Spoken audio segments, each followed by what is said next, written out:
Mehmet Mırza, salamatçısınız. Mına siz menen biz көп жылдан beri tanışpız, adaşpız degендей. Mına bizi tanıştırgan uşul uluttuk sport oyunları, köçmen oyunları tanıştırgan siz menen. Mına Almaz Kaseni oşo kezde 14-жылы, 2014-жылы Ысыккөлдө биздин биринчи көчмөндөр oyunlarının чемпионаты өттү да, мындай мелдеши биринчи жолу. Анан 3 жолу өттү. Anan emi Türkiye'de ötkene de 4. yolda. Anan siz de oşol jagынан Almaz Mırza tanıştırgan. Anan men dagı oşol uluttuk sport oyunlarını izildep жүргөн жазуучу, журналистмин Düşön Kerimov. Anan sizge abdan men süйлөшкөнбүз буга чейин. Sizdi жакшы билем. Mına bizdin Manas'ты izildep, Manas жөнүндө abdan жакшы oylarınızdı, ilimi oy yürütülerinizi aytıp bergeningizlerdi bilem. Abdan kızıktı. Anam mınavu adegende siz mına bizdin Kırgızstan'a gelip işlediniz, 5 yıl işlediniz mi? Anan emi kayra ketip atası möhnötüңүz бүтүп anan siz menen bir bağırlaşıp elge jurtка siz de tanışıp mına özübüzdün kanalыбыздан oşol uluttuk sporttun görmani katары tanıştıralım dep şu sizge maekleşip oturabız da. Adegende siz kimsiz, kaysı jerde törölgönsüz, oşo bala çağыңызdan kıskaça ömür bayanыңызды aytıp berseniz. Sizinle uzun zamandır tanışıyoruz der hocam. Sizi öncelikle tanıştırmakta bu Almazbek Kasanov. Önce ilk köçek oyunlarında tanıştırdık diyor. Bu siz nerede doğdunuz diyor. Sizin mekanınız, küçük mekanınız nerede diyor. O hakkında konuşmaya başlayacağız diyor. Ben Türkiye'de Kahramanmaraş ili Avşin ilçesi Binbuğa köyünde Ağulunda doğdum. 1961 yılı. İlkokulu, ortaokulu orada okudum. Kendi ilçemde okudum. Avşin ilçesinde. Kırgızların çoğu gitti o ilçeyi bilir. Yani götürdüm ben oraya. Mesela sen bilirsin hocam. Türk memleketinin Türkiye Respublikası'nın Kahramanmaraş oblastının Afşin degen rayonunun Minbuğa degen ayılında törölgöm deydi. Baştağısı Minbuğa degen ayılı 1961 törölgöm deydi. Minboko diyorsunuz. Minbuğa degen. Fotoğrafı Minbuğa degen. Minbuğa deydi de Türkçe buğanı Minbuğa degen ayılda törölgöm deydi. Şonu takayt ne? Minbuğa degen ayılda törölgöm deydi da 1961 yılı. Başlangıçta orta klasstaydı, oşo mektepte oşol jakta okuyam deydi. Evet, ondan sonra üniversite ilk olarak uluslararası, Ankara'da uluslararası ilişkilerde okudum.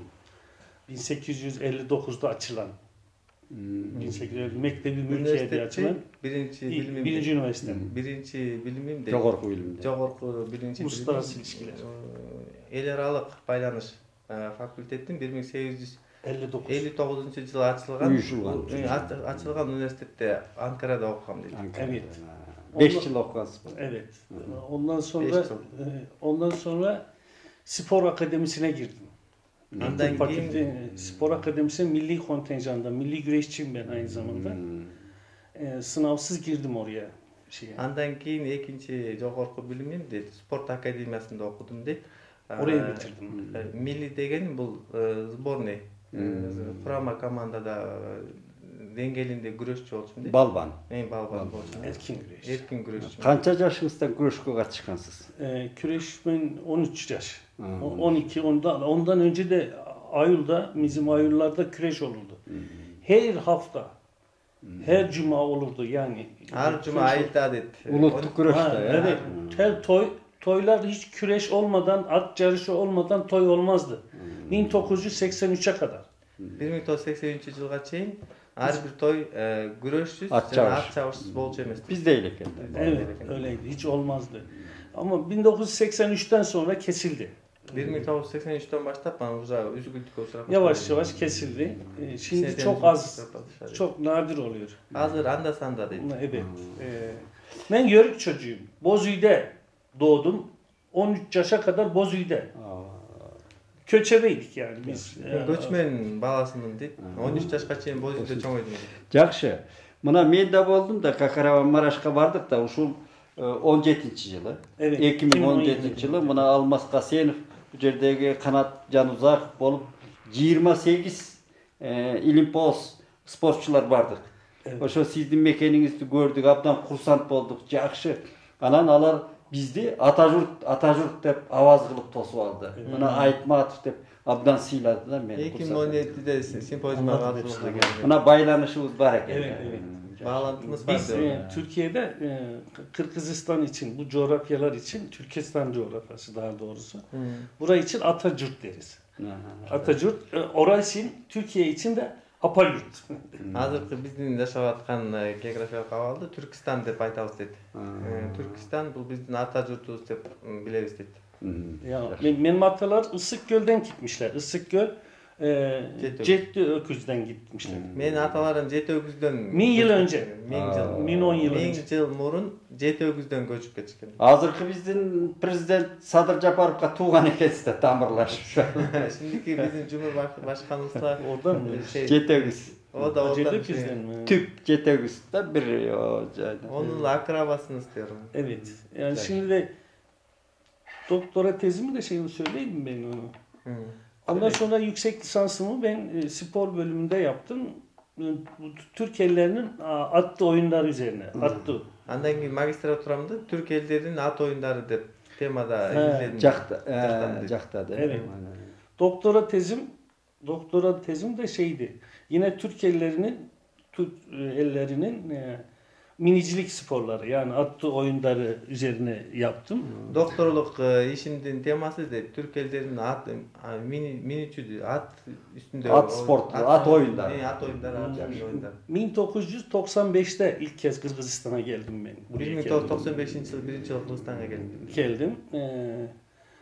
Bütün sadece buraya değil, işte Kazakistan, Özbekistan, bu Sibirya'dan Tataristan, Başkurdistan, Tuva, Altay, oraları gezdim. Orada Türkiye'leri Şor, Teleüt, Telengit, Çulum gibi oradaki Türk halklarını gezdim. Bireler Kırgızlar demez dedi. 95 yıldan beri bu Kazak, Özbek, Tuva, Tatar, Şor, bir Türk, Hakas, Türk ellerin barısını Kıdırdın değil.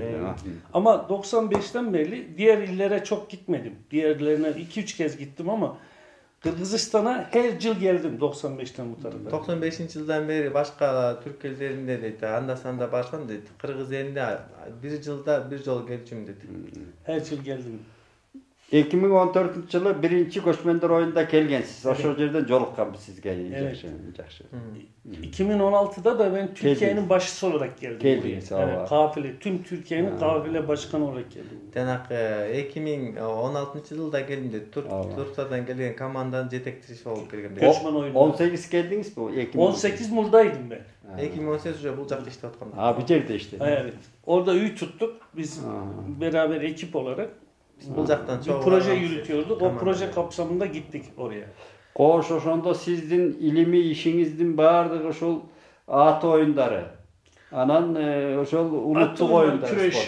Küreş. Sizin alanınız, araştırma alanınız at oyunları ve geleneksel sporlar.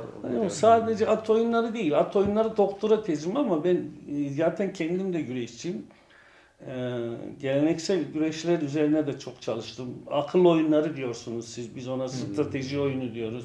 Onlar bütün unuttuk sporları, sattık sportları, oyunları hepsini baktım. Alanım o yani çünkü. At oyunları bu doktora da doktora izildegen temamdın emes olsa dedi. Bирок men bu tele uluttuk sport oyunlar jönündө aябай көп изилдөөлөрдү аткардым дейт. Bizde sizler deyт, bizde айтып атат, акыл oyunları деп айтасыңар дейт. Biz Türk elleri, Türkçada olsa strategiyalыk oyunlar da aytабыз дейт. Мисалы 9 spor. Жакшы. 9 spor. Balak oyunları, Balдар oyunları деген бар sizler. Doğru. Mesela orada Kur'an var. Bu Makedonya'nın şeyi. Getireyim mi? Getireyim. Yok getirme istersen. Moldova'da Gagavuz Türkleri vardır. Gagavuz. Onların oyunu. O burada Tobit vardır. Orada benim şeyde. Tobit Hakasların oyunudur. Öbür tarafta bak 9 gorgol vardır. Yani biz 9 taş diyoruz ona. Türkiye'de 9 taş oyunu dönüyor ona.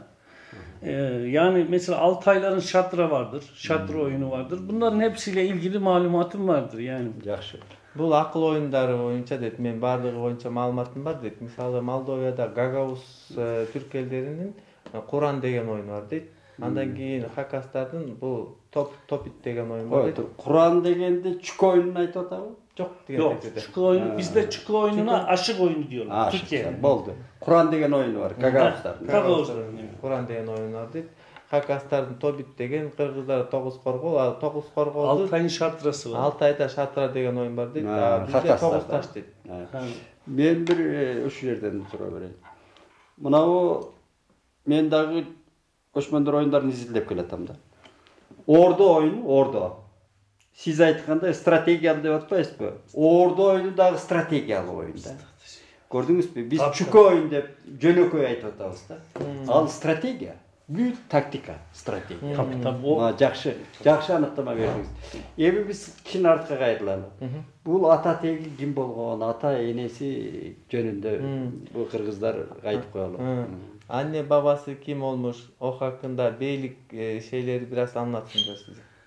Benim atamın atası Çon atam siz diyor. Çon atamın da atası Dede. bey deniyor. Bey bizde beylik. Bizde Bi. Yani işte 2. Dünya Savaşı'nda büyük kıtlık oluyor Türkiye'de. Bütün dünyada oluyor da Türkiye savaşa girmediği halde bütün savaşın acılarını çekiyor yakinen. Orasına kadar söyle istersen. Menin de çoң atamın atası de bi болуп жүрдү дейт. Экинчи дүйнөлүк согуш учурунда аябай көп немеге кабылган дейт, жанагындай кризиске. O zamanlar bizde de Allah vermiş yani bayağı varmış böyle çalışanımız varmış. O 25-30 tane. Ошол учурда ошол çoң атасынын кол алдында 25-30 киши иштечкен да. Evet. O işte o dönemde 3 ilçe Avşin, Elbistan, Göksun, Kahramanmaraş ilçesini beslemişler bunlar. Yani Ошол iki учурда kardeş babamla amcam iki kardeş. атасы менен атасынын бир тууганы экөө 3 районду багышыптыр да. Авшин, Элбистан, Göksun деген. Evet yani 400 bin nüfus. 450 400 bin nüfus. bin eldi bağışlar da. 400 bin eldi bağışlar soğuş uçurunda. Жақшы. Evet.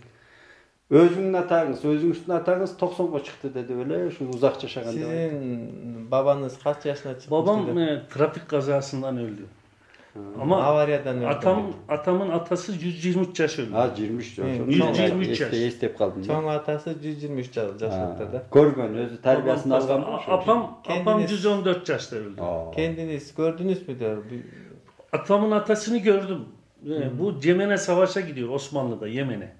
27 yıl sonra geliyor. Ayrı bir hikaye çok o beni karışlardı, gözü görmezdi. Aha bizim pehlivanın oğlu bu kadar büyümüş derdi. Onu hatırlıyorum böyle rüya gibi. Soğuşa getip 27 yıldan gelgen dedi.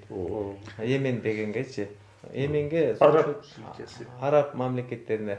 Yemen'e soğuşa 27 yıldan geldi de. Al mintip karıştaşı dedi. Биздин балбандын баласы мынчалык чоңоюптур, мынчалык болуп калыптыр деп тарыштап ölçüsü. Evet, ben de bir de 8 kızdan sonra doğurmuş annem beni. 8 kız çocuktan sonra. Meni de 8 kızdan kийин төрөгөн дейт. Mehmet degen emneni düşündüröt söz. Mehmet kelimesi neyini anlatıyordu? Mehmet şimdi Hazreti Muhammed'in adı. Hazreti Muhammed'in adı. Peygamberden adı dedi. Şimdi Muhammed deyince salavat getirmek gerekiyor. Türkçe aytılgan.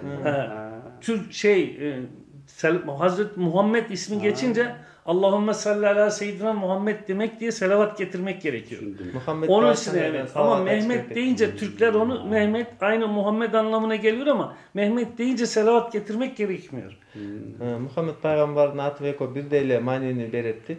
Misal dedi. Muhammed atını aytkanda salavat aytış керек болуп калат dedi. Ошол salavat aytпаш үчүн Mehmet деген dedi.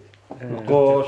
Manavı bizdin ошол улуттук oyunlar dep жалпы Türk tilдүү элдердин oyunlarını sportunu izlep жүрүп анан bu kişi Manasты жакшы билгемде ошо Manaска кандай келиптир? Manas эпосу жөнүндө биринчи. Siz tüm bu geleneksel oyunlar hakkında araştırmacısınız ama bu Manas epos var ya, onu nasıl araştırmaya başladınız diyor.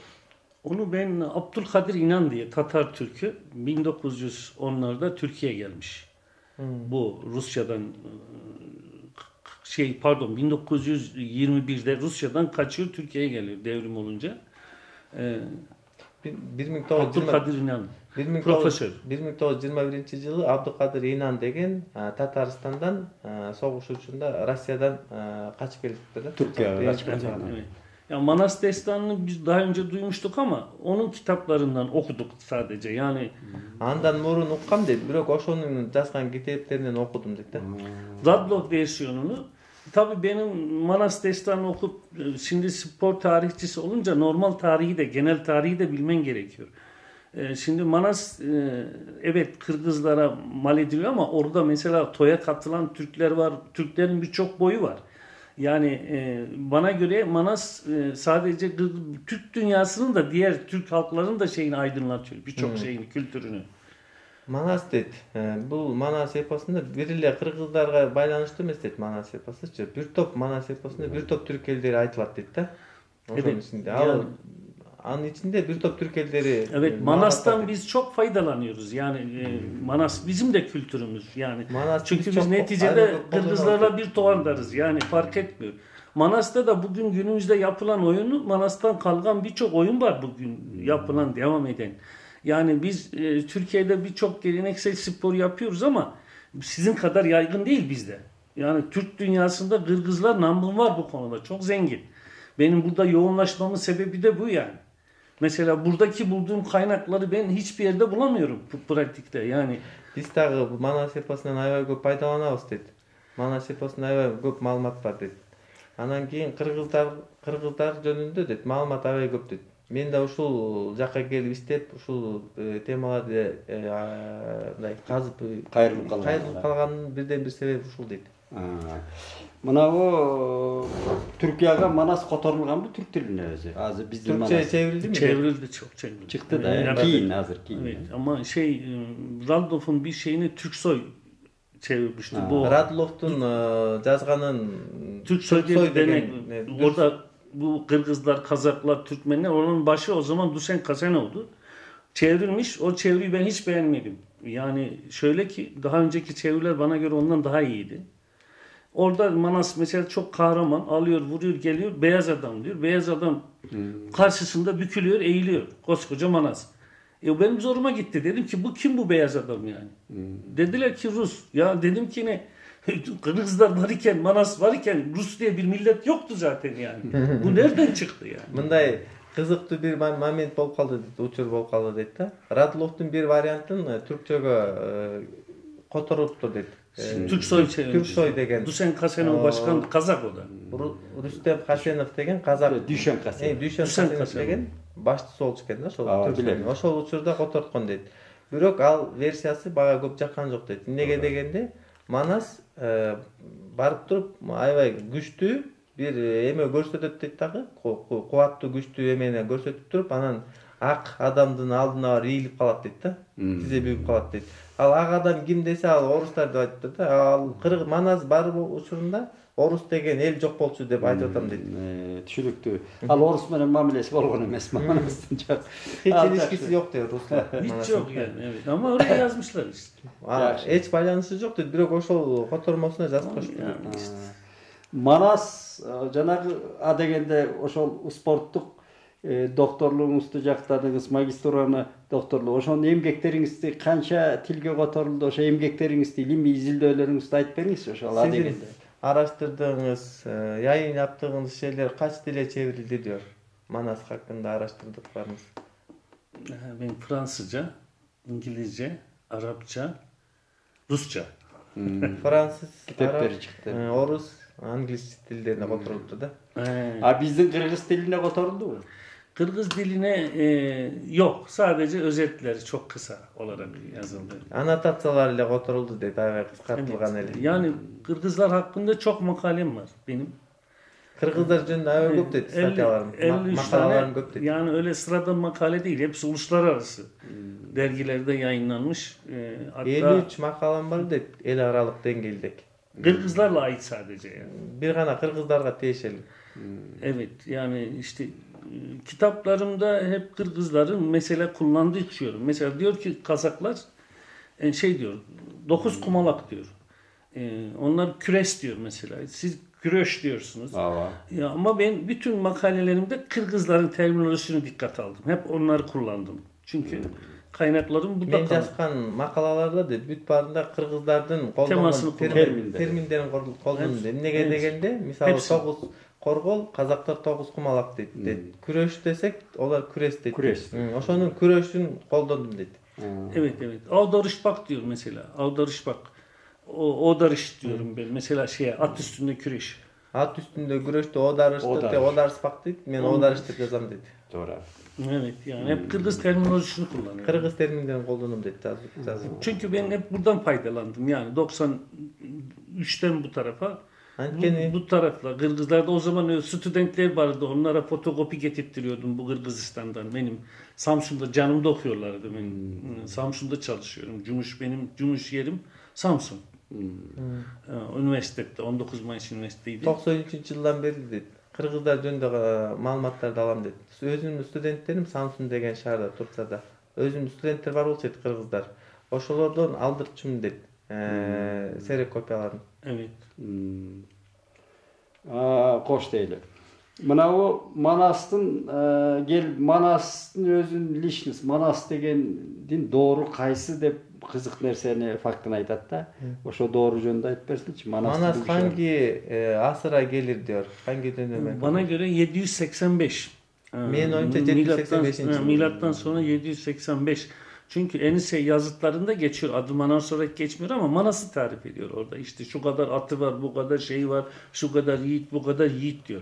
Yani bana göre Manas mitolojik bir kimlik değil, gerçek bir kimlik yani. Tegi Manas deyt, Enise yazılarında жазылып deyt. Бирок четко айтылбаса Adam kayaya yazmış yani. Бирок ушундай at var, ушундай güçlü, kuvvattуу жигит деп сүрөттөлөт deyt. Evet. Enise Yani ona yazılarında. göre işte Manas'ın kalkanı burada 1995'te Manas'ın 1000. yılı kutlandı. Bana göre Kırgızlar acele etti. Şimdi onlar bize hak veriyor. Bazı tarihçilerle tartışmıştık. Şimdi diyorlar ki Manas sen doğrusun diyor. degendir de deyt. Bирок mif emes deyt al. 1200 yıl olması gerekirken 1000 yaptı. Бул жакта deyt, Kırgızstanda deyt. 995. 1995-жылы Manastын 1000 жылдыгын белгилешкен дейт. Менин оюмча дейт, шашып коюшкан дейт. Манаса 1200 жыл болуш керек болчу дейт. 200 жыл артка жылып калган дейт. Yaxşı. Emi Manast'ın oşol izilde bu kişiden sırtkarıda murda oşo Türkiye'de izildengen beken şu Manas ilimi, Manas teması. Sizin dışınızda başka Hazır var mı araştırmacılar başka? mıdır Manas hakkında? Yok halk bilimciler yazıyor ama onları Manas'ın mesela Manas'ta yaklaşık 34 tane spor geçiyor. Yani adı belli olmayan sporlar da var. Dün bahsettim 11 tane de. Adı var da şeyi yok. Sen söyle. Kuralları belli değil. Yani Негизи Манас'ta 34 спорту айтылат дейт да. Ошонун ичинен 11-өсүн эрежеси белгисиз дейт. Калгандары эрежеси менен айтылат дейт да. Анан халык билимчилер деп коет да. Булар эл билими деген тармактын инсандары, изилдөөчүлөрү Манас жөнүндө жазат дейт. Бирок мындай көп изилдебейт дейт. Дүстүртө дейт. evet. Bul janagı Manast'ın özünde Sagınbay Orozbak degen çoğ Manasçının variantında bana aytmatıp baş söz жазган. Oşonda Kandı degen uru aytılat da. Kandı, Kıpçak, Kandı, Noygut, Katagan, Bayırkı Kırgızdın uruları dep aytılat. Ana men Türkiye'nin bir telekanalın qarasam, ana burçunda Kandı degen en bilem atırat. Oşo Kandı jönündө emne düşündüre alasiz Kandı degen. Türkiye'nin Kandı boyu mu diyorsun? O canlı olmasın. Televizorda canlı boluşu mümkün de canlı degen emblem var burçunda Kandı dep atat da bular Alatın tamgada жазат da. Kandı degende bu kişi oşo Manastın emesi oyuncu zildep köptür mü? Kandı urusu jönünde aytılat da. Manas'ta Kandı diye ırk geçiyor diyor. Türkiye'de var mı şunda Kandı degen? Türkiye'de öyle ırk var mı? Kuru kandil var. Kuru kandı. Kurkan var. Kurkan degen var iken. Kurkan. O da bu coğrafyada Kurkan bu coğrafyada kayboluyor. Bu meşhur bu kan terleyen atı yetiştiren bir kavim onlar. атайын жанагындай атты даярдаган эме болуптур да. Bu yarış atlarını. Жарыш аттарын даярдаган уруу. Çinler onu almak için, Kıtaylar onu almak için 400 sene ipek veriyorlar, savaş açıyorlar o atı elde etmek için. Çok meşhur bir at o.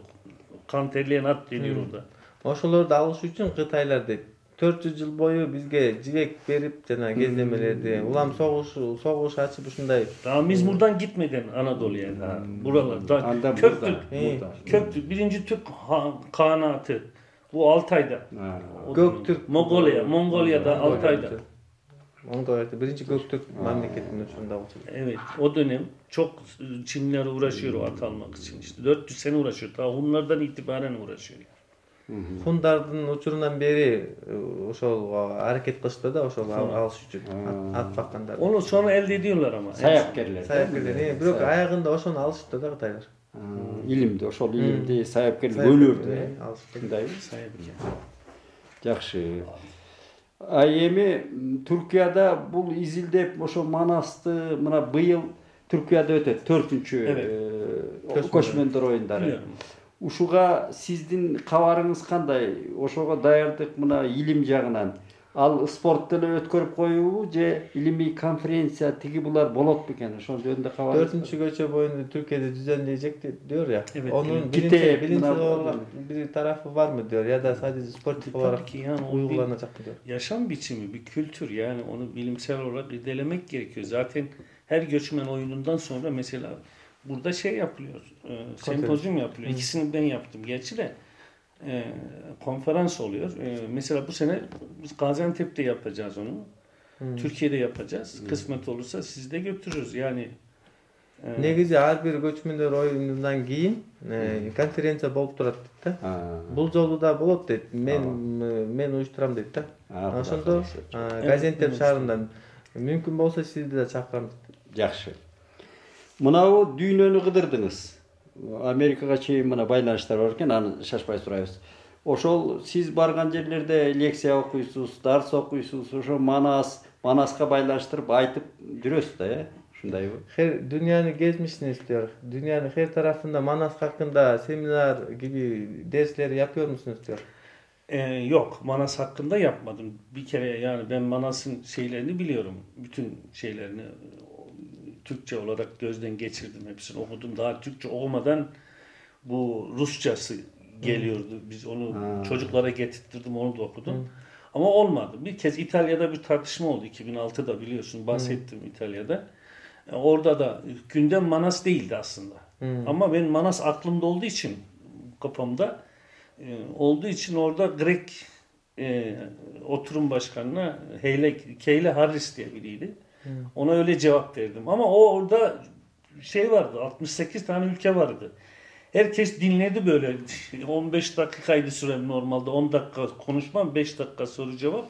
72 dakika sürdü ve o sempozyumda benim bildirim birinci oldu ve hayatımda ilk kez yani Manas sayesinde 5000 euro almış oldum ödül olarak.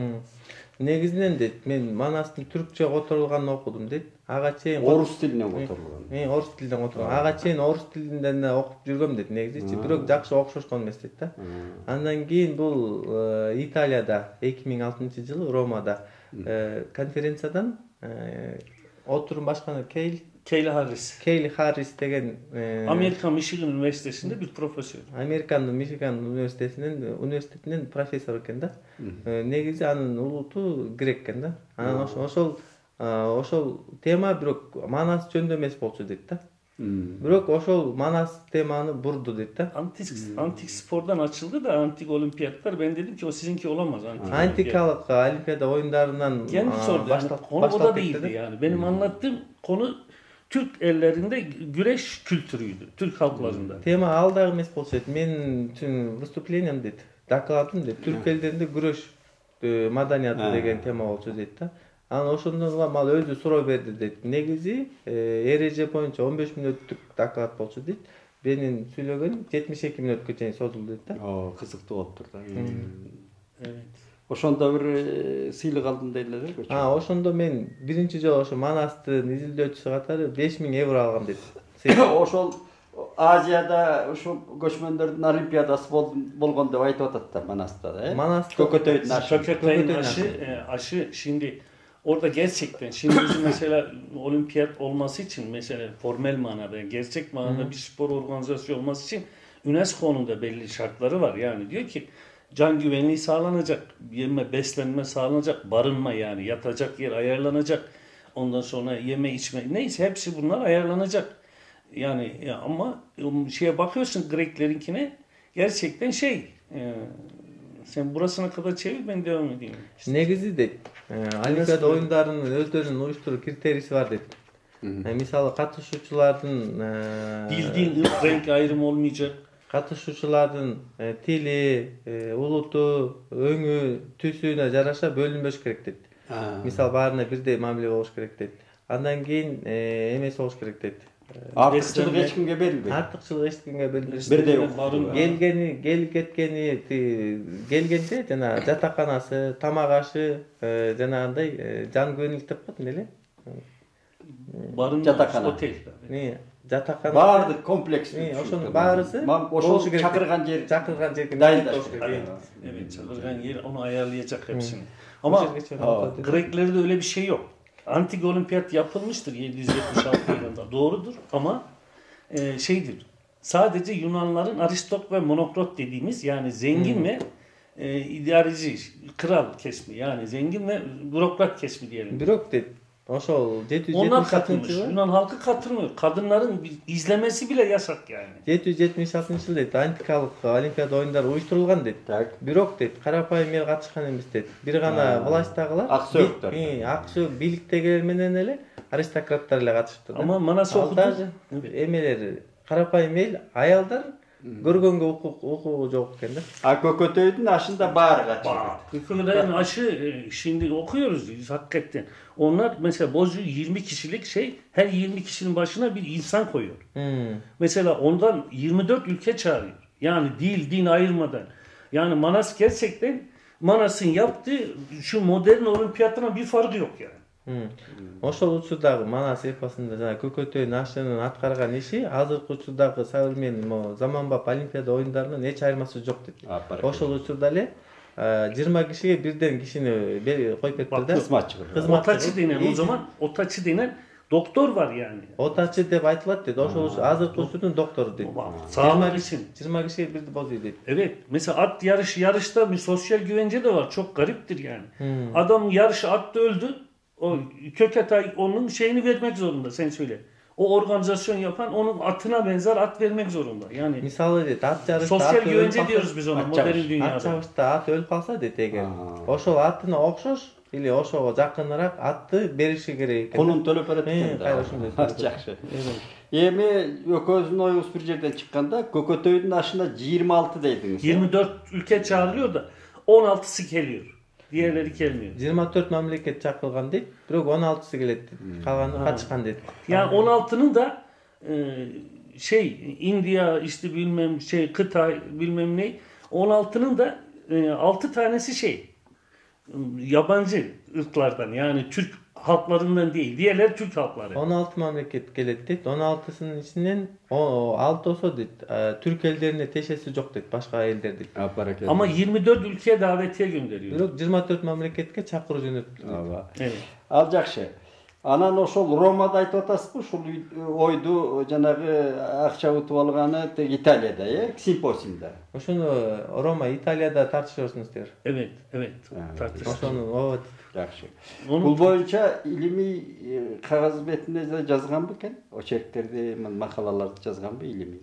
Bu hakkında yazdınız mı? Ben yazmadım. David Kirby yazdı. O arkadaşım Amerikalı. Bu tartışmayı yazdı. Çok espriyle böyle çok güzel yazmış onu ya. Men özüm yazgan jokmун dedi. Bирок menin dostum David Kirby degen bar boldu. Amerikalı. O da aynı üniversitedeydi. Keyladi'de. Fakat kongrenin başkanıydı bu. Yani. Al Eko dedi. Oturun başkanı Eko. Bir üniversitetten dedi. Michigan üniversitetinden dedi. Bul bolsa ошол конференциянын башчысы болчу дейт, уюштуруучусу дейт. Ошол жазган дейт. Çok yaxşı yazmıştı o. Güzel yazmıştı. Endi bu kazak aytmakçı hazır kelebиз картага. Мынабу азыр, канча биз Түркия менен биринчи биздин мамлекет, эгемен мамлекетти 91-жылы тааныган Түркия тааныган бизди. Tabii. Doğru mu? Bağımsızlık ilk olmuş, ilk tanıdığı şeyde, Türkiye'de. Yani biz de böyle işte biz Kıpçağız, biz Türkmeniz, biz şey olmaz. Anadolu bunu aşmış biraz. Bu tarafta biraz böyle kabilecilik şuuru millet bilincinin, ulus bilincinin önüne geçmiş yani bu taraflarda. Onun için mesela Kırgızistan biz şey özmöz kardeş biliyoruz. Yani hiç şey böyle Kırgız, Türkiye ayrımı yapmıyoruz. Bulcaklarda Kırgız, Kazak siyahtуу эмелер бөлбөй иштейт. Анткени Anadolu'da çok nispeti. Anadolu'da yaşayan Türkler al emeden ötkönmüş deyt. Bardık Türk dünyası bir. Bir de. Bir. Yaxşı. Çok güzel. Endi uşunça baylanışыбыз болуп туруp Manasты орусча эле түшүнөбү булар. Азыркы биздин мынау чыгып аткан Manastын жанагы биздин мындай салттуу Manasыбыздын котормосу жок азыр. Эмки чекти дейм да. Şimdiye kadar bu son yapıldığı manasların çevrildi mi diyor son hali? Hı? Son hali Yok. çevrildi mi diyor? Burada Türkiye'de mi? Türkiye'de. Evet, çevrildi. Tursa'da. Türk Dil Tursa'da Kurumu kotarıldı da. Da devlet çevirdi, devlet. Buna sayak Memleket özü çevirdi. Resmi olarak. Ki ne? Yani kişi olarak değil. Yani Resmi olarak özü Türk Dil Kurumu var. Atatürk'ün açtı. Orası çevirdi. Atatürk açkan Türk Dil emesi var. Kurumu da. Demek tanış kotarılıptır. Evet. Bul yerde mına keyin gelgende 18. yılı geldinse? Yok 7 Ekim'de geldim. Ben geldim bir ay sonra sizinle gittik. Benim konferans vardı Maraş'ta işte. Ben götürdüm sizi yani. Va. Alacak şey. Bu yerde 5 yıl işlediniz mi? 5 yıl işte. 5 yıl. 5 yıl. 5 yıl yaşap işlediniz. Evet. Daima. Evet. Daima işte. Emne degen ders okudunuz. Emne boyunca. Hangi derslere girdiniz diyor burada? Burada mı? Evet. Spor tarihi, spor sosyolojisi, spor sosyolojisi. Evet. O derslere girdim. Geleneksel oyunlar var. Geleneksel oyun ve sporlar. Unuttuk oyunlar ve sportlar. Uluttuk spor cana oyunlar. Şimdi oyunla spor kavramı ayrılıyor. Siz ayırmıyorsunuz ama normalde dünyada ayrılıyor biraz.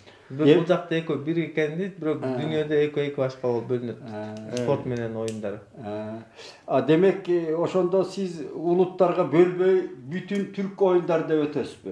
Evet. Sabah. Bütün Türk dünyası. Tataristan, Kazakistan, Özbekistan, Türkmenistan, Başkurdistan, Altay Cumhuriyeti, Yakutistan, orada Sakalar vardır Türkiye, Yakutya, Hakasya, hepsiyle ilgili. Bağırısın bir de ötüm dedi. Biz en yaxşı çok güzel. Bizdin şorumuz, mana o Esir'din kuramında жүрген Türk ellerinin şoru şul. Разделай властвуй деп, mana o Orus birliği oşantıp koygan böl başkar. Anan emgi çekti. Kazak meniki, Kırgız meniki, Özbek meniki şu bölünüp oturasızlar. Doğru mu? Aynen. Это şorumuz, tragedya. Maalesef katılıyorum yani. Çok doğru söylüyor. Tragedya. Yani, sizge hoşlan dedi. Doğru. Sizin ideyanız mıhtı. Misal için Avrupa eşigini açtı. Bütün Fransız başka, evet. Nemis başka. No eşigini açıp bir memleket bu. Bir sayız oldu. Evet. Biz bir yalvar oturasızlar. İşte eskiden buranın adı Türkistan'dı. Sonra Ruslar bölmüş. Burası Kazakistan, burası Türkmenistan, burası bilmem Kırgızistan. Öyle gitmiş. İlgiden bir Türkistan olsa dedi. Mehmet Mirza 19. yılı, 2019 yılı Kazak bağırdaşlar bizi çakırdı. Profesörler vardı. Ben jurnalist yazıcı katarı vardım. 15 kişi. Türksoy ошол Duysen Kasenov uyuşturdu da. Taldı kurgan Çokan Valixanov. Biliyorum. Çokan Valixanov birinci Kökötöydün aşın kağızga düşürgen kişi. Andan keyin Radılov жазды da kağızga düşürgen. Keyin. Oşo Çokan Valixanovdun müzesine vardık, muzeyinde olduk. Oşol birok temamında eken. Kazaklar jakşı başlaganda Manas eposu Jana Ulu Dalağının Мәңгілік мұрасы дейді да. Қазақ эпосу жана Улуу даланын түбөлүк мурасы деген форум өткөргөн. Ошону которчу. 2019 жылы дейт. Мен журналист болуп калган профессорлор болуп Казакстанга барганбыз дейт. Anladım. Конференцияга дейт. Ошол вакытта дейт, ошо конференциянын темасы Манас эпосу жана Улуу даланын түбөлүк мурасы дейт. Büyük Çolkan Velihanov'un şeyi. Çokan Velihanov ilk Kırgızlarla ilgili makalesi. Alardın ideyası bunda eken. ошол казак профессорлор жакшы идея баштаганда ушул Манас эпосунун айланасына бүт түрк урух ааламын бириктирели депчи. Түрк элдердин. Onların ideolojisi çok iyiydi diyor oradaki profesörlerin. Manas eposunun çevresinde hep Türk ırklarını halklarını birleştirmek lazım. Başta onu söyledim zaten. Yani Manas destanı bütün Türk boylarını kapsıyor. Yani başında sözün başında o şunu ayıttım. Tamam, Kırgızlar başı çekse de yani bütün Türk halkları geçiyor orada yani. Ana pandemiya oldu dağı, ana Kazakistan'da toplanan bol hali o jakşı oy bolgan. Çolkan Velihanov'un bir makalesi var. Bakınız bizim onu okudum. Bu Ulutluk Sport'la ilgili bu şeyi eleştiriyor. Töv Çavuş'la gece oynanıyor ya. Aksörmlek oyununu Kırgızlar bunu yapıyor, yanlış yapıyor falan diye yazmış. Yani onu benden önce o Abdülkadir, Türkiye'de ilk Manas'ı çeviren Abdülkadir İnan diyor ki ne? Aynısı Kırgızlarda da var yani. Kazaklarda da var diyor. Niye diyor o Kazakları yazmıyor da Kırgızları yazıyor eleştirel olarak diyor. Çokan Valihanov'un bir makalası var dedi. O şunu okudular dedi. Kırgızlarda dedi Akçölmök menen Töö Çeşme деген oyun Kırgızlar oynadı dep жазıptır dedi. Bir gana Kırgızlar. Kırgızlar oynadı dep. Oşunu jana Manas'ta oturgan Ahmet Abdülkadir İnan onun şeyinde rastladım da ben de yazdım onu makalede. Abdülkadir İnan aytты dedi oşul Çokan Valihanov. Emnege al oyundu Kazaklar dele oynadı. Kazaklar dile aytpasın dep ayttılar da şol şurada. O makaleyi ben buldum. Ben de oraya eleştiri yazdım. Yani Oşol makalanı men de taptım dedi. Oşol jönünde taldo жүрgüzüp men de yazdım. Kırgızlar Kazak, Kıpçak boyundan. Yani homojen bir kültürsüne yapısına sahip. Yani ikisi de aynı şey. Aynı kültür. Aynı şey. Kazak yani Kırgız ekoten Kıpçak emesinden dedi. Kıpçak dinastiyası. Zaten 20. yüzyıla kadar Kazaklara Kırgız deniyordu. Kırgızlara Kazak deniyordu yani. 20. birey boğun dedi. Aytmatov aytatpayбы? Eki mamleket bir el işte. Evet, öyle. Aytmatov. Cengiz Aytmatov söylüyor dedi. İki devlet bir halk. Bir millet. Evet, bir millet. Biz de Azerbaycan'a öyle söylüyoruz. Yaxşı. Ana neme bu sizden ideyanız maga jaktı. Jalpı Türk eli bölünbey bir ruh, bir el. Biz öyle biliyoruz yani. Şunday patriotça mamile etsaş gerek de. O kültürle yetiştik yani biz öyle yani. Ana bu orada Cahat Çavuş Kırgız gele taandık emes. Oşol Kazakka bardık, Türkiye'ye barıgına taandık orta. Жақшы.